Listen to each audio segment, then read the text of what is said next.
Hey guys, what's going on? Welcome back.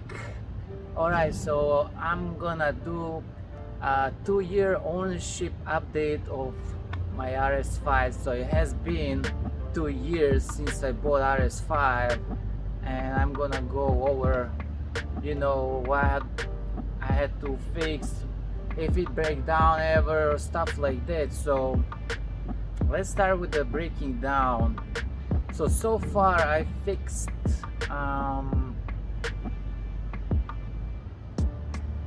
nothing. So I never fixed anything on this car. It never broke down. I had never had any problems with it.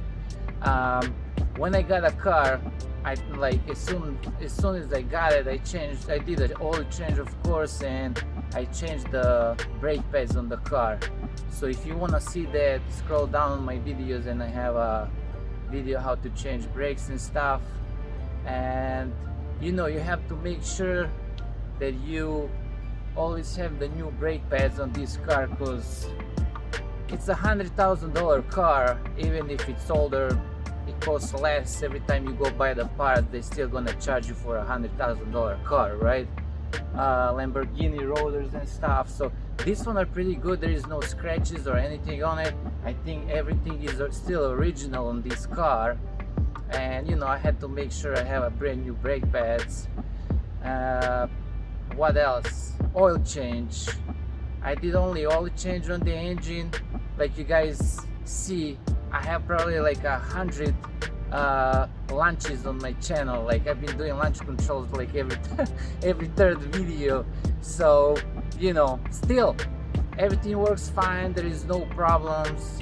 Gotta make sure you always have the fresh oil. I mean, everybody knows that, because especially with the V8s, you gotta make sure, because there's like a few chains inside. I think it's not only one, it's like 2 or 3 or 4. I have no idea, I'm not really sure, but you gotta make sure you always have the fresh oil in it. If it's not, then the chains are gonna stretch, and then when you do that, you're gonna mess it up, because to change the chain in the engine, they have to drop the whole engine out, pull it apart. It's gonna cost like $8,000-9,000. You don't want to do that. Paint looks pretty nice.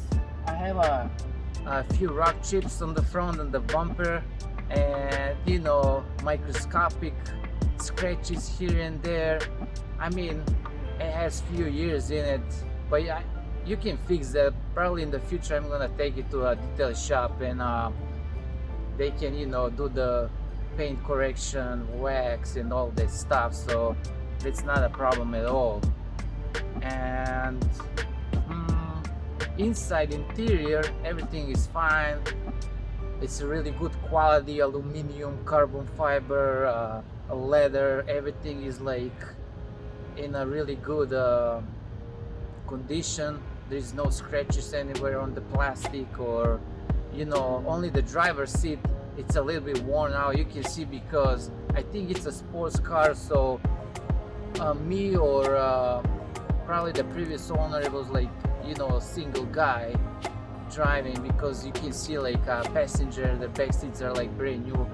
So yeah, the only thing, like right now, I would change in interior. I would like entertainment system, like LCD screen in the middle. It's like a little updated. I would put a new, but as the speed cluster and RPMs, I would still keep the how you call it, analog or physical gauges, because it kind of gives you like that connection better than the digital one.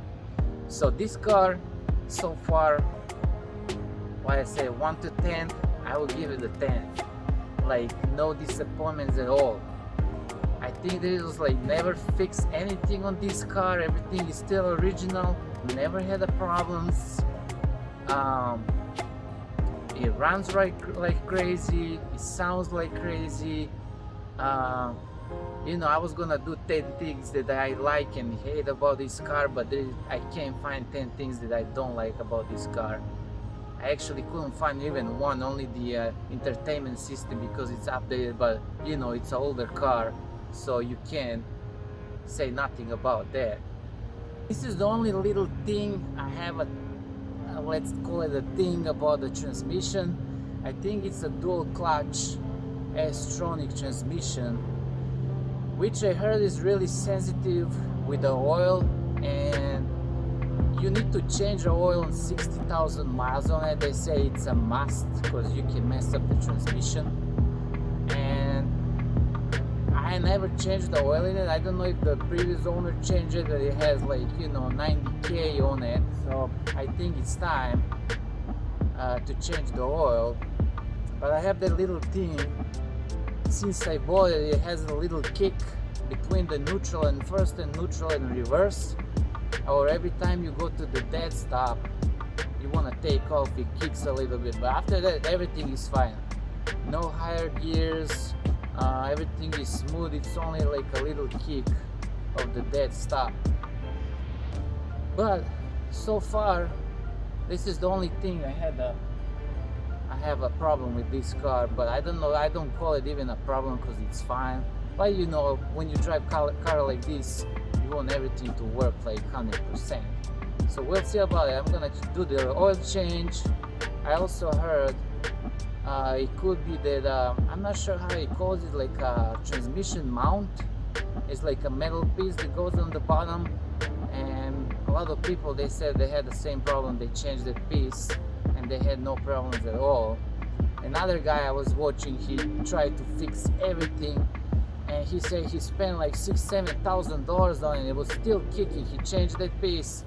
He did the whole rebuild of the end of the transmission. I can't remember, stuff like that. He said he spends a lot of money, and at the end it was still kicking. So what he did, after he did JHM or APR tune on the car, he said it went away. So I think I need to go with the stage 2 JHM, you know, ECU and TCU tune up, so maybe I'll fix it, but we'll see.